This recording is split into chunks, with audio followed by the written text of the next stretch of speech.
Bonsoir, je suis très heureuse de vous proposer une rencontre exceptionnelle avec l'équipe du film KISS ME KOSHER. Avec nous ce soir, en direct de Berlin, on a Shirel Peleg et en direct de Tel Aviv, Moran Rosenblatt.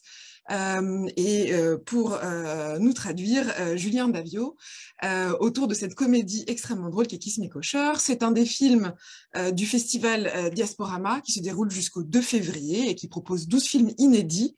Ce film-là, vous pouvez le voir jusqu'à demain soir minuit, donc vous avez encore plus de 24 heures pour le voir en ligne grâce à ce festival Diasporama. La programmation est sur www.ffj.fr et le festival Diasporama est un programme du Centre d'art et de culture du FSJU. Et moi, donc je suis là pour le présenter en partenariat avec Judaïsme en mouvement, qui est un mouvement de plusieurs centaines de familles autour de nos 6 rabbins pour un judaïsme moderne, ouvert et égalitaire. Et pour Judaïsme en mouvement, je m'occupe du programme culture qui vient d'être lancé cette année avec notamment Laurence Azizac, vous connaissez bien, et Nathalie Sarfati. Et je m'occupe aussi de la revue qui s'appelle Chema. Voilà, vous savez tout sur nous et maintenant je vais remercier Shirel et Moran d'être là. Bonsoir Shirel, bonsoir Moran, si vous voulez rouvrir vos micros, if you want to open your mix, Shirel and Moran, you're more than welcome. Yeah, bonsoir. Bonsoir. I'm going to just introduce you in French and then switch to English. Je vais juste vous les présenter brièvement.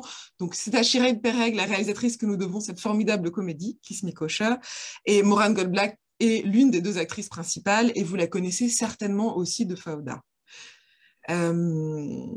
So, first question.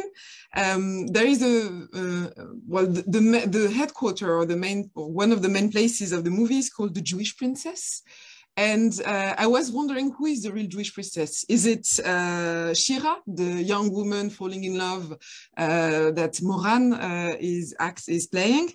Or is it her grandmother, Berta, who is a survivor of the Holocaust and a very tough and strong and wonderful old woman? Eh bien, well, I think it's both of them. Sorry, sure, I'll translate the question.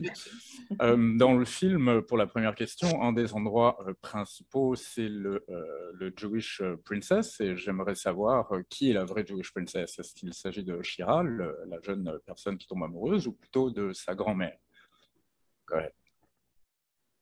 I think it's both of them, actually. It's different kinds of generations that, you know, they emerge from the same place, they belong to the same culture, but are very different takes on the same thing. I think the original Jewish princess is the grandmother, of course. The queen, let's say the queen is the grandmother and the princess is actually the granddaughter, but it's more, in the end, the film is about the fight, you know, who's going to take the reins, which way is going to win, the old way or the new, more modern take on that. Eh bien, je pense qu'il s'agit des deux. En fait, ce sont bien sûr 2 générations différentes qui partagent certes une même culture, mais qui n'ont pas du tout la même vision des choses. On pourrait dire à ce sujet que la grand-mère est la reine et que sa petite-fille serait la princesse.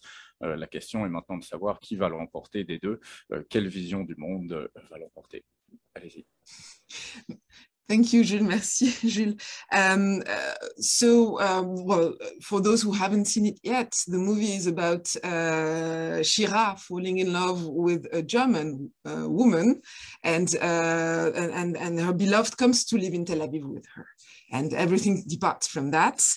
I was wondering how much the movie, and that the question is for Shirel, but I also I'd love Moran to give me her opinion, because I'm sure you have seen lots of romantic movie. I was wondering how much from the codes of the rom-com is in the movie, and how much do you play with the codes of the rom-com, both of you, in directing and acting?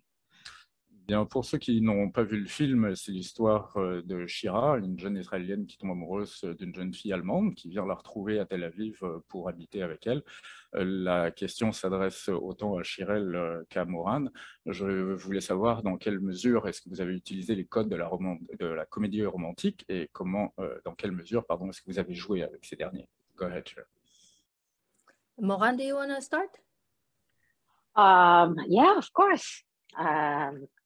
I think in a original rom-com, the couple usually, I think, starts really hating each other, and then grow out of love. But also I think there are rom-coms like that a lot of like everything that can happen to them. So this is our rom-com. I think my part was the man part, because I didn't get to yell at all at my partner, and she got to be angry. So I was just in the relax, my part was to relax. I think it's the man part. Yeah. That's a good one. Eh bien, dans les comédies romantiques, généralement, le couple au début se hait férocement, puis il finit par grandir ensemble. Par contre, pour notre propre comédie romantique, tout ce qui pouvait leur arriver, leur est arrivé. Personnellement, à travers mon rôle, j'étais plutôt l'homme, parce que je n'ai pas pu crier à ma partenaire. C'est plutôt elle qui pouvait s'énerver. C'est pour ça que je pense que j'ai eu le rôle de l'homme, ce qui nous a permis de jouer sur les codes. Go ahead, Shirel. For me, it was very important to have a romantic comedy that tries to touch every single, classic moment of the romantic comedy, to bring all of it to the table, and then to put a little twist to it. Because it is a different romantic comedy just from the fact that it has two women in the leading roles. And it's about two women falling in love, and it's not about the fact that it's two women. It's just a fact that is in the film and is as natural as the sun coming up. So it was very important for me to have something that pretends to be the mainstream, even though we all know it's not the mainstream. Films like that don't make it, don't get to Hollywood size mega hits, because it's always going to be considered a niche. So that's why it was very important for me to have something that is taps into the mainstream in a way that we're still not really allowed to participate. Eh bien, c'était très important pour moi que la comédie romantique capture tous les éléments classiques du genre, tout en lui ajoutant une pirouette, si on peut dire. Les deux femmes, ce sont deux femmes qui occupaient les rôles principaux, mais c'est un fait naturel. C'est maintenant aussi un film qui se prétend grand public, mais c'est un style très à part, une niche, pourrait-on dire même. What I really loved about the movie, I think, was I was completely thrilled. I really into the movie with the characters, is really how well it's written. The dialogues are amazing, and I was really wondering from Moran how difficult it might be to really sometimes it's much more difficult to play comedy than drama, because it's a question of timing. So I wanted you to react on that, and also I wanted to know more about the writing with Shirel. How did you manage to keep such a timing and such a wit that makes all the magic of the movie? So yes, I was. Sorry, I think I was. Sorry. Je voulais vous dire que j'ai vraiment beaucoup aimé le film, et un des aspects qui m'a le plus plu était qu'il était extrêmement bien écrit. Moran, je voulais te demander s'il est difficile de jouer la comédie pour être toujours à temps, pour pas tomber à plat, plutôt qu'un drame. Et Shirel, je voulais savoir au niveau de l'écriture, comment vous avez fait pour garder le rythme et les facéties inhérentes à votre film. Go ahead. Yeah, so first of all, I was very afraid of doing for my first time a comedy. Until then, I played mostly I either got killed or was raped, or really heavy stuff, and this was a really a change for me. And when I saw the script, most of I think I what I needed to do is not to try hard and not to do a lot, because the wits in the text of Shira's text was written, and all I needed to do is succeed saying that in English without like breaking my mouth. And I think what I realized more and more is to do less and less, and not to try to play comedy, because the comedy exists in the script, and what I needed to do is be a woman that her life falls apart and her lover is about to leave her, and that those stuff I know. So yeah. So playing drama to better play comedy, or thinking drama to better play comedy. Exactly. Eh bien, au début, j'avais très peur. C'était la première comédie dans laquelle je jouais. Auparavant, j'avais été habitué à des rôles surtout où mon personnage était tué, où j'étais violé. C'était donc très lourd et ça représentait un gros changement. Quand j'ai reçu le script, je me suis dit que ce que j'avais besoin de faire, c'était pas tant de forcer, mais plutôt d'être naturel. Et même si l'anglais était, je vous l'avoue, un défi, il ne fallait pas essayer de jouer la comédie parce que l'aspect comique est déjà contenu dans le film. Ensuite, la vie de mon personnage s'écroule, des tas de choses terribles lui arrivent, mais ça, c'est des choses avec lesquelles j'étais déjà familière. Ouais. Yeah, I think Moran said it beautifully. It's exactly what it is. Comedy is always being precise, but saying what you really think it, what you really mean. And the funny thing is that in reality, we say and do or maybe a very small portion of what we really think. So comedy basically unveils hidden truths or things that are not, in the center all the time. It's mainly about being true to a moment, to a place, to a reality, and not trying to be funny. It's just being painfully honest in this case, I assume, about topics that are considered taboo. And when something is taboo, the moment you just you shed even a shimmer of light on it, then it might come across as very big. So you have to, in comedy, I think you mainly have to tread lightly.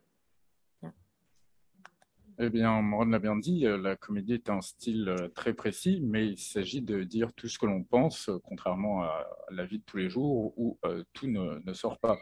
Il faut se mettre dans le lieu et dans le moment, et puis être parfaitement honnête sur des sujets tabous qu'on peut aborder et éclairer d'un nouveau jour. Go ahead. So what is the biggest taboo you could really address? And I don't know if you could answer that question, but I'm thinking maybe you address it even better and sharper or stronger in a comedy than maybe in an open ad in a newspaper or something like that. Yeah. I think that's the beauty. Quel est le plus gros tabou que vous pourriez aborder, et est-ce que vous avez été en mesure de le faire de façon plus facile avec votre comédie plutôt que si vous aviez écrit une colonne dans un journal? Go ahead, Shirel. Sorry for interrupting you all the time. I keep on forgetting. I think the power of comedy is exactly in that. You can go really, really, really deep, and you can make all the bombs explode at once, which is something you cannot do in a drama. You have to pick one thing and look at it from different directions. And in comedy, there is, of course, you can do it in a different way. But what I also did here is I put a lot of things on the table that are somehow a very large part of our day-to-day life, especially when we watch the news or read the newspapers. These are topics that are always there, especially if you identify as a Jew and live abroad. These are topics that you have to deal with all the time, and just putting all of this abundance at once at one place is something that only comedy can do. You can never do it in drama, and that can allow you to actually unveil a lot of things that are usually not spoken about. Eh bien, c'est précisément cela, la force de la comédie. On peut faire, il y a beaucoup de tabous, beaucoup de choses dérangeantes, et on peut faire exploser toutes les bombes à la fois, contrairement au drame, où l'on peut aborder qu'une chose à la fois. Au niveau de ce film, j'ai mis beaucoup de choses sur la table qui font partie de la vie quotidienne, auxquelles on est confronté, que ce soit à travers les journaux ou la télévision. Tout particulièrement quand tu es une juive expatriée, eh bien, la comédie m'a permis de tout regrouper en un seul même lieu. Allez-y. In the movie, we have two lovers, two families, which is rare, and also two cultures, which is more classic. How much did you put from your experience in Berlin in the movie, and how much does living in Berlin help making the movie, Shirel? And how much did you have to learn about German culture, Moran, to really make the movie? Bien, dans le film, on voit qu'il y a deux amantes, deux familles et bien sûr deux cultures. J'aimerais savoir, Shirel, dans quelle mesure est-ce que vous vous êtes inspiré de votre expérience à Berlin? Et Moran, j'aimerais savoir à quel point vous avez dû vous familiariser avec la culture allemande pour ce film. Go ahead, guys. Shirel. Okay, I'll go. So I think for me it was very, very helpful to live in Germany for doing it, because I had the necessary distance, you know, to look at the place I love the most, at the things that sometimes are very hard to see when they're right next to you. So living in Berlin was, I think, pretty essential to the making of the movie, because it allowed me to have the space to think and see and look from a very different perspective.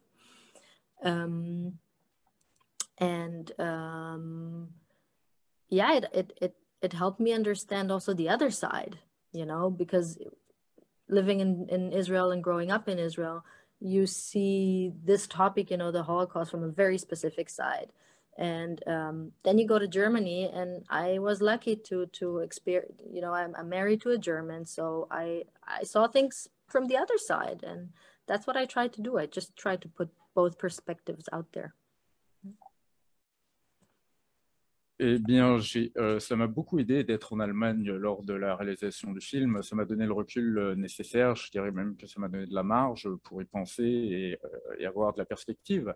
Ça m'a en outre aidé à bien comprendre l'autre côté, à entendre l'autre son de cloche. C'est très différent quand on grandit en Israël. Moi, je suis marié avec un citoyen allemand et je pense que j'ai réussi dans le film à mettre les deux perspectives de culture en lumière. Ouais. Yeah, I will answer also, right? Yeah. I think when I met Louise, my partner, what happens in the script, in the movie, happened to us kind of immediately, naturally, accurately. It was, we were both fascinated and like looking at each other, different characterized stuff. We were really fascinated by that. We are, like, Israeli people are really very much not official, how do you say it, like really loose. Not sexually also, but not sexually.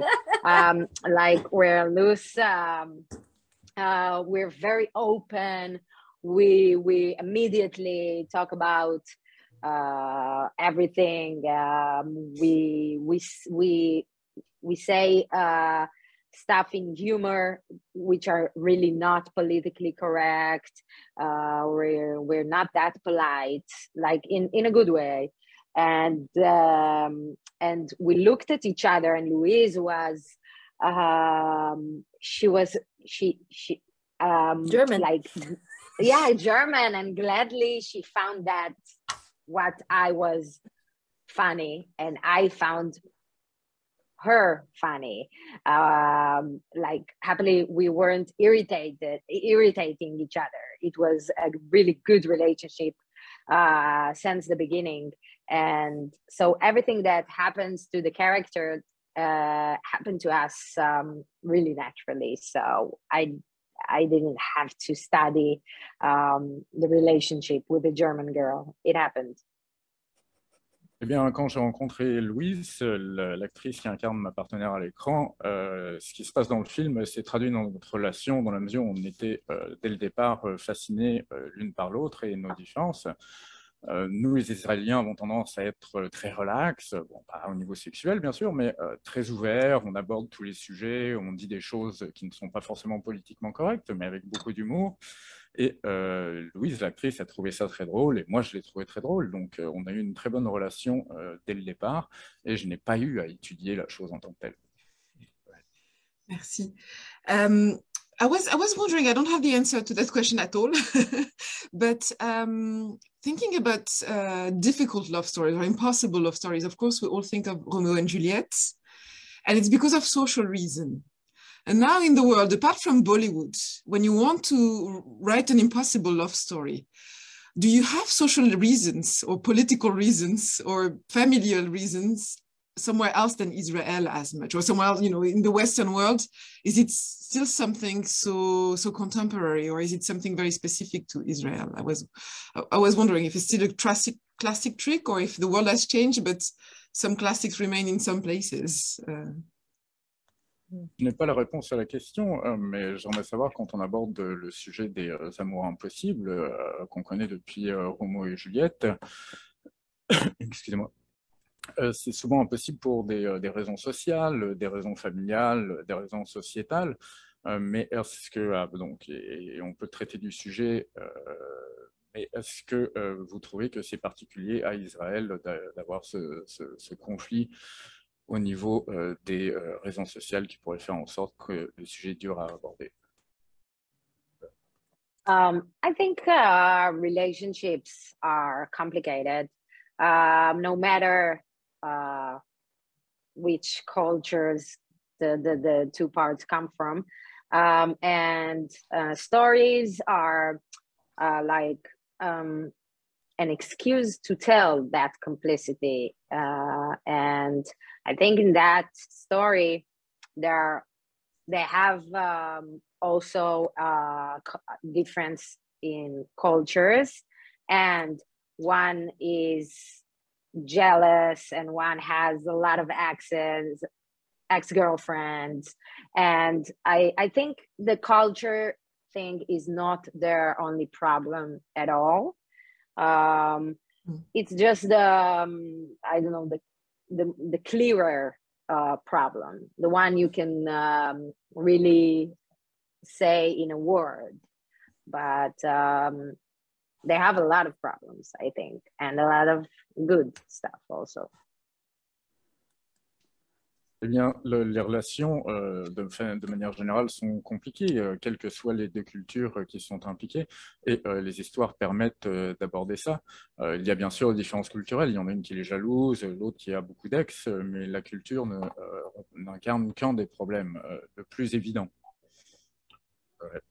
If I may, just Shirel, you know, you were talking about a taboo. I think you have two love stories, and yes, you have many individual way of handling the problems, and that's great, and that's very lively.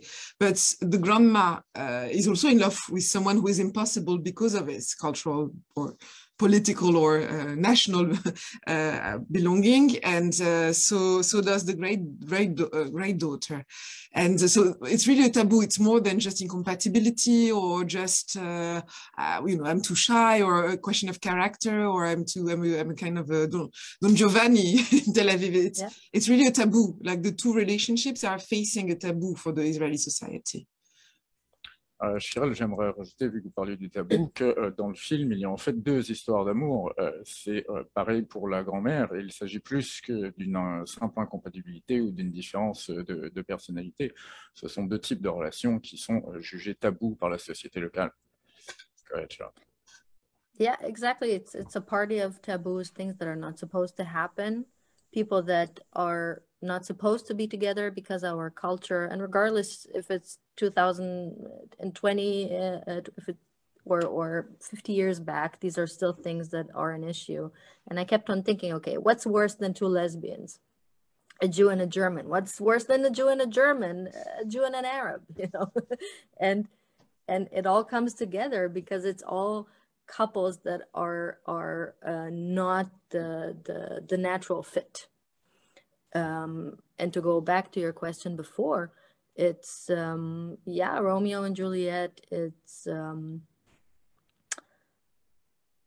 always timely. It's always relevant, and it's not a matter of one culture. I think the world we represent in the movies we watch, in the TV that we consume, in the books that we read, it's a bit more forward thinking in theory than in actual life also. And a lot of us in our private lives are still very much influenced by difference of religion, difference of culture, difference of set of beliefs. So yeah, it feels like something that you say, does it exist anymore? Unfortunately, I believe so. Yeah. Eh bien, ce sont des choses qui ne sont, ces relations sont des choses qui ne sont pas censées se passer. Ces personnes ne sont pas censées être ensemble à cause des différences culturelles. Et cet aspect est toujours un enjeu. Dans mon film, j'ai voulu pousser l'enveloppe. Donc, je me suis dit, au départ, je vais mettre 2 lesbiennes. Comment est-ce que je peux aller plus loin? Bon, j'ai mis 2 lesbiennes, dont une allemande et une israélienne. Ce n'est pas naturel, entre guillemets, dans notre société. Et pour revenir à ce que tu disais sur Roméo et Juliette, c'est effectivement toujours d'actualité. Il faut bien voir que le monde qu'on représente dans la télévision, dans les films ou dans la littérature ne correspond pas forcément à la réalité. Il est bien souvent plus progressiste. Et je pense que l'influence perdure au niveau des différences de croyances, de religion. C'est encore présent à l'heure actuelle. Ouais. Merci, Jules.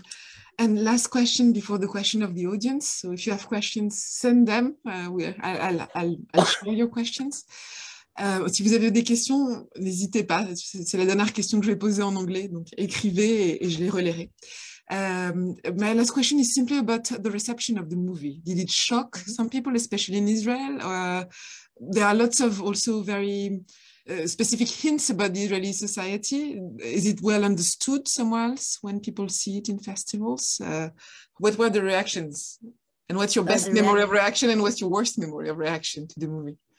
J'aimerais pour ma dernière question, avant de passer aux questions du public, vous demander quelles ont été les différences au niveau de l'accueil du film en Israël ou en Europe, par exemple, et qu'est-ce que ça a révélé, quelle a été la meilleure réaction que vous ayez obtenue et la pire. Go ahead, Shirel. I think it was very shocking to people in Germany, mainly because it's a lot of things that are being said there that are not heard out loud here at all. So I felt many times when I spoke after the film showed somewhere that people needed first to hear me explain and allow them to express their feelings and to laugh. A lot of people you hear, it's like they're not in Germany. It always takes a moment for someone to laugh out loud in order for the rest of the crowd to understand, okay, it's allowed, it's okay. Yeah. That's the main experience I've had. But afterwards, also a lot of people that say it's like, wow, thank you for finally saying that. It's been out there all the time, and somehow no one ever says these things about many topics in the film. Eh bien, beaucoup de personnes en Allemagne étaient très choquées parce qu'on aborde des sujets qui sont généralement passés sous silence. Et donc, quand le film était projeté là-bas et qu'il y avait une discussion après, le public avait besoin de connaître ma démarche, ma motivation, de poser des questions et puis d'en rire. Ça prend toujours un certain temps en Allemagne avant qu'on rie puis qu'on puisse se permettre de rire de quelque chose. Maintenant, en termes d'accueil très positif, de nombreuses personnes m'ont remercié d'aborder toutes ces questions qui, encore une fois, sont trop souvent passées sous silence. Ouais. And Moran, do you want to react also? Actually, in Israel, the film went out only in some festivals because the release was in troubles because of the COVID, so it was delayed. So not a lot of people saw it, but I get messages from people who, I don't know how, but succeeded watching the movie. everything was, I think in Israel, people are really not shocked of that provocative. We're really used to it.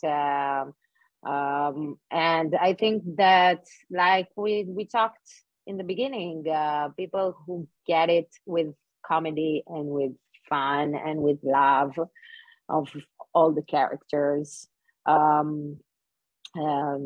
swallow it really with joy.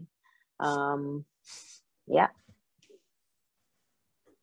Bien, c'est sûr qu'en Israël, la sortie du film a été retardée par la Covid et il n'est sorti que dans des festivals. Alors, si peu de gens, je pense que peu de gens l'ont vu, mais j'ai quand même réussi des messages de ceux qui avaient réussi à le voir.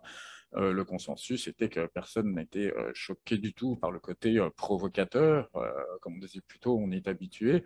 Et comme je disais au début, c'est fait avec plaisir et avec joie. Donc, les gens l'ont très bien pris.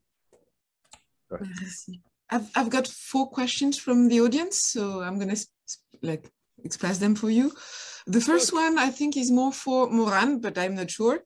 Is the planetary success of series like Fauda putting some kind of shadow to the cinema? Is it so successful that cinema has less space, I guess? Est-ce que le succès mondial de séries comme Fauda jette de l'ombre sur l'industrie cinématographique? Unfortunately, it's not news that cinema, I don't want to say dying, but people are watching television now. It's everywhere. But I think the magic of cinema will never go away. I think theater is here for, I don't know, like since forever, and I think cinema will last also. Yeah, especially now after COVID, that we're dying of like go to the theaters. Eh bien, malheureusement, ce n'est rien de nouveau sous le soleil. Il faut voir qu'à l'heure actuelle, tout le monde regarde la télé. Mais je crois cependant que la magie du ciné est là pour rester, qu'elle ne va pas disparaître et que beaucoup de gens ont hâte de pouvoir retrouver les salles de cinéma. Ouais. Second question, I think for both of you, which filmmakers inspire you, I guess, ever, and maybe today, but yeah, so who... Deuxième question pour chacune d'entre vous, le public aimerait connaître quels sont les réalisateurs qui vous inspirent. Ouais. I always feel unprepared for this question because it's like it's no one and everyone, you know, it's like a huge list, and then when you think about it, it's not really a specific person or a place. Unfortunately, if you're talking about comedy, a lot of men that we all know and already admire enough, so we don't need to repeat. There's one female director I will never cease to appreciate and always look at her work and say wow, which is Andrea Arnold, which I just love, even though what I do could not be further away. Even in the way I make things, it's yeah, different worlds, entirely different languages, but I appreciate her very, very much. But for me, mainly, it's literature, it's books that do it, actually. I'm more a person that goes through the word into the visual than the other way around. Eh bien, pour moi, c'est une question à laquelle je ne suis jamais vraiment préparé. Je vous dirais que les réalisateurs qui m'inspirent, c'est à la fois personne et tout le monde. Il faut comprendre que la liste est longue. Malheureusement, en comédie, ce sont souvent des hommes qui sont très connus et que je n'ai donc pas besoin de nommer. Au niveau des femmes, il y en a une que j'apprécie particulièrement, c'est Andrea Arnold, et ce, même si ce que je fais est sans aucun rapport avec son approche. Personnellement, ce qui m'inspire, c'est plutôt la littérature, les œuvres littéraires. Mon cheminement est de partir des mots pour ensuite aller vers le visuel. Go ahead. Moran, do you want to answer also? Yes, why not? Yes, my favorite actress in the last 2 years is Olivia Colman, who did The Crown and also a small part in Fleabag, which is my inspiration as a writer. Phoebe Waller-Bridge, or what? I'm not sure how you say her name, but she's definitely my one. Bien, pour moi, je dirais qu'une des actrices qui m'inspire serait Coleman, qui a notamment joué dans La Couronne. Et sinon, je ne sais pas prononcer son nom, mais Phoebe Waller-Bridge, qui est une grande source d'inspiration pour moi. Fleabag. Yeah. Go ahead.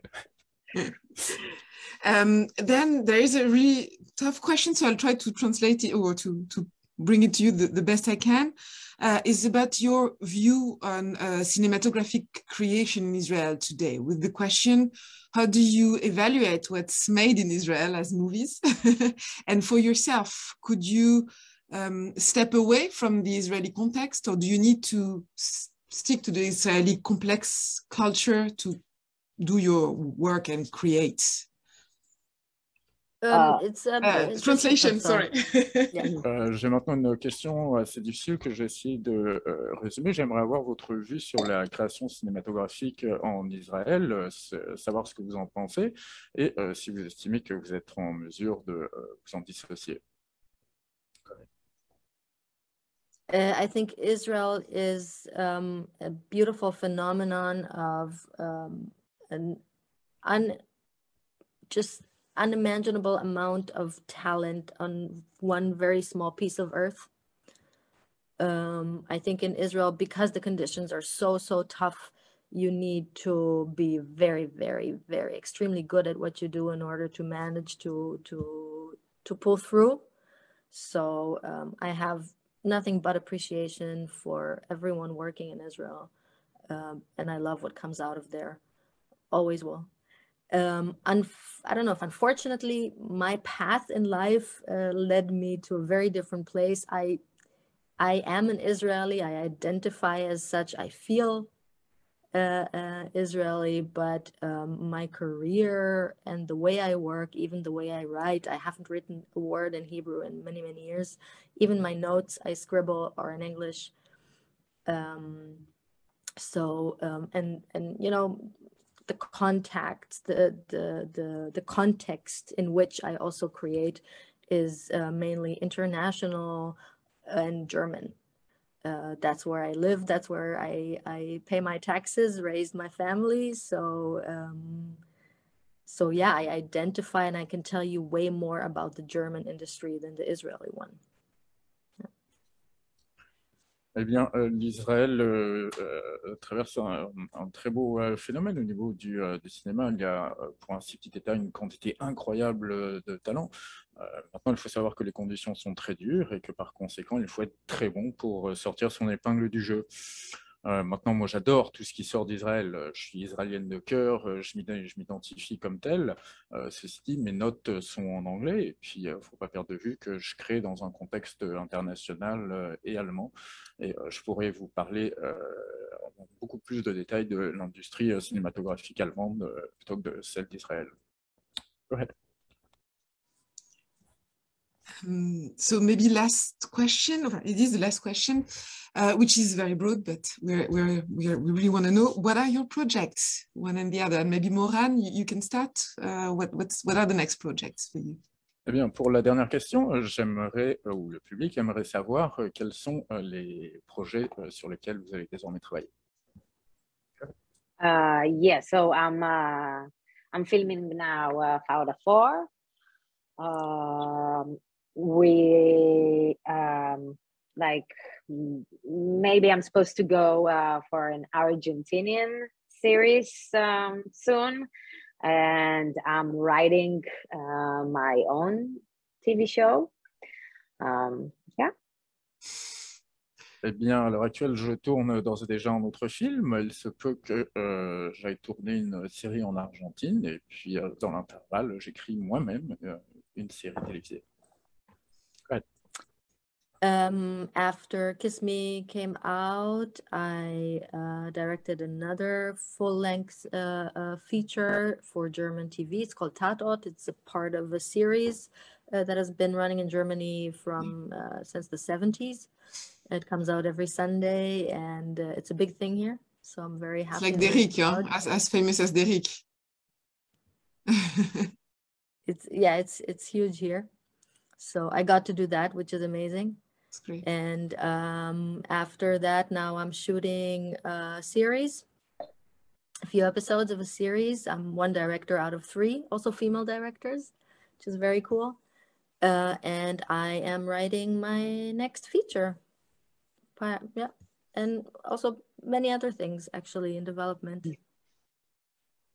Eh bien, excusez-moi, ma connexion a flanché, mais d'après ce que j'ai pu comprendre, elle écrit actuellement pour la télé allemande dans le cadre d'une série des années 70 extrêmement connue.